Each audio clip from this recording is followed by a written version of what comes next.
This is Dolynny TV, ladies and gentlemen. Welcome back to another afternoon edition of Edmonton Oilers discussion. I hope you're staying safe if you're in the province of Alberta today.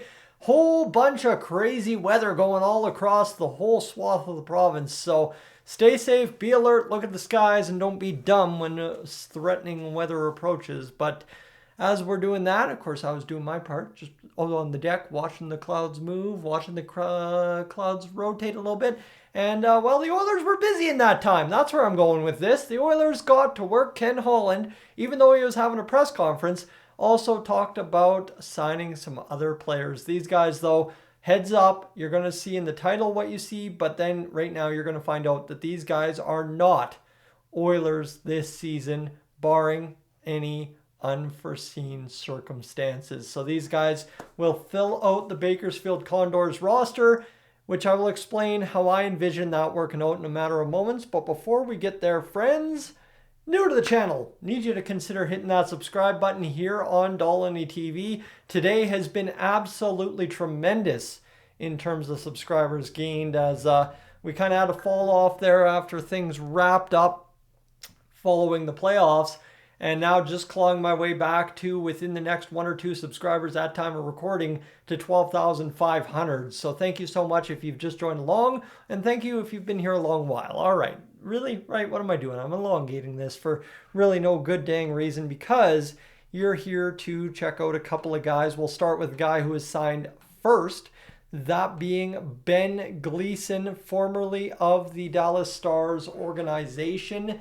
This gentleman here is 25 years old, 6'1", weighs 185 pounds. He's a defenseman who shoots left. So when I was looking at these stats, I forgot that he was a defenseman. All right, I was like really curious. I'm like, oh man, these are kind of mediocre stats in the AHL. I think we already got a couple of our guys we want, right? Like Lane Peterson, Drake Caggiula. We got those guys. So why do we need him? Well, simply put, you need him because the Bakersfield Condors defense has kind of been a mess over the past 6 months. After we recalled Vinny Desharnais, we traded away a certain somebody to Arizona, right? Yeah, still kind of wish we had him around, but that's fine and dandy, friends.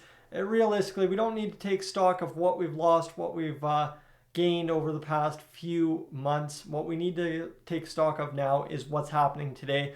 Ben Gleason, a perfect little defenseman for that Bakersfield Condors team, because let me read those stats at the bottom there with the Texas Stars. All right, he played 4 games with Dallas in 2018-19, but he's a pretty handy little guy here over the past few years as he's gotten into his mid-20s, kind of approaching that 44-point and 33-point range. So a guy that has an offensive upside, can score you goals, 9 of each of the past years. So that's pretty stellar if you don't ask me at the AHL level for a guy that we're signing to be there, right? Again, we're signing him to be there. And we'll discuss why, as you see, is a left-hand shot as well. So Ben Gleason, 775, you know, all the good stuff, 2-year, two-way, whatever the heck you need to know. Really not that important at the end of the day, I don't think, because obviously, as I'm saying, this is a Bakersfield depth signing. But as with tradition with Ken Holland, everybody is getting a 2-year deal today. So Ben Gleason gets a 2-year deal, and then we'll move on to Noel here in a second. If I can cue up the graphic here. This is the hard part about having 2 videos to do in one kind of deal. Like I said, Ken Holland's been busy today, so bear with me as we'll get Noel Hoefenmayer up here. And you know Noel Hoefenmayer from, I think, his days in Newfoundland, if I'm not mistaken. I think he was a pretty big mainstay with that team. 40 points in 46 games played. Defense shoots left. Okay. Well, we're seeing a trend here. We're seeing a trend. So, what are the Oilers doing? Well, we'll discuss that in a matter of moments. But he's another defenseman. He played with the Wichita Thunder in 2021. So keep in mind, again, he was within the Oilers organizational fold to some degree back in 2021. When he was playing with the Wichita Thunder, because the Oilers at that point had the Wichita Thunder as the CHL affiliate, need I remind you. Then he went off to the Toronto Marlies, kind of lit it up there as a defenseman. Then he's been between the Marlies and the Newfoundland Growlers since, and both years with the Marlies 3 points in 8 games played at the AHL level back in 21-22, and in 22-23 a grand total of 38 points in 65 games played. So a guy who is starting to produce offense at 24 years old, he has signed a 1-year entry-level contract with the Edmonton Oilers now. Again, right, same thing as Ben Gleason. Really nothing you need to know out of the ordinary there. Same with everybody we've signed today. I think we signed everybody to league minimum today and had a dang good day doing it. Trust me. Connor Brown, good signing. Of course, you know what? Lane Peterson, good signing. Drake Caggiula, good depth. And how about these two guys as we sign 1-year entry-level contract for Noel Hoefenmayer, who becomes a piece of the Edmonton Oilers organization after choosing not to sign with the Arizona Coyotes, going on a little bit of a journey since and then ending up in our hands up in Bakersfield. So where does this leave me? Where am I going with this? This seems really kind of sideways here a little bit, but I believe the Oilers' plans would be to, of course, use Markus Niemelainen and Philip Broberg to quite an extent over the next season, which I think is in turn with potentially exposing Brett Kulak to a trade. We've kind of heard all summer long that it's going to be Cody Ceci if they upgrade, but what we've also heard over the past week is Brett Kulak for cap space wise, because Philip Broberg at camp should and needs to take that job anyway. So when you're talking about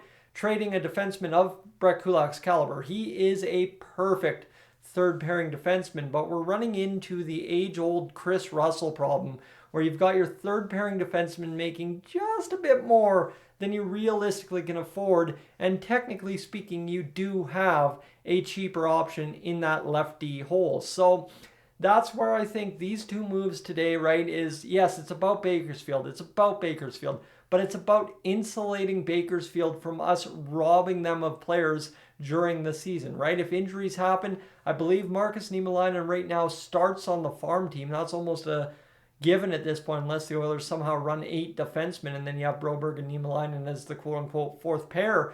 But right now, you're looking at it from this situation, and it's just, okay, you stack up 2 lefties on the side. They've been playing regular AHL minutes for at least 2 years. They've had experience for the past 3 minimum.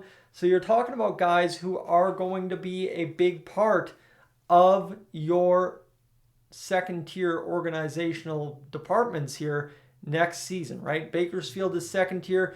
Then you've got, I believe we've got Fort Wayne. I honestly haven't had to talk about Fort Wayne at all over the past year, but I believe we've got the Fort Wayne Comets nowadays. And, right, so you're talking about 3 tiers and Bakersfield kind of getting stacked up. So as Fort Wayne doesn't have to give up their players to make Bakersfield whole when the Oilers make themselves whole, right? Bakersfield is kind of stuck in the middle, if you would. And right now, thankfully for the Oilers, they have gone and done kind of a little bit of insurance policies, right? Noel Hoefenmayer, I mean, he's 24. Nothing saying he couldn't be an NHL defenseman for us at some point this year. Same with Ben Gleason, right? If injuries happen and you need look no further, I think it's always the age-old testimony from NHL playoff lore of the Calgary Flames in 04. I think they used something like 9 or 10 defensemen in that playoff run. So yeah, you know what? When you're starting to talk about it, right, is you want to have guys available to you down the depth chart, and now your left-hand side is rather secure with adding these guys in here. You've got your 4 NHLers, and then you've got Markus Niemelainen in the middle or between the NHLers, and of course Hoefenmayer and Gleason. So that's where we find ourselves today, friends. This afternoon, a little bit more action from the Edmonton Oilers.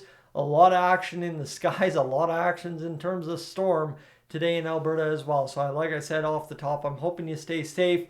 And, well, I'll keep you updated on what's going on with the Oilers in the meantime. I'm Tyson, this is Dolynny TV. I am up on out of here.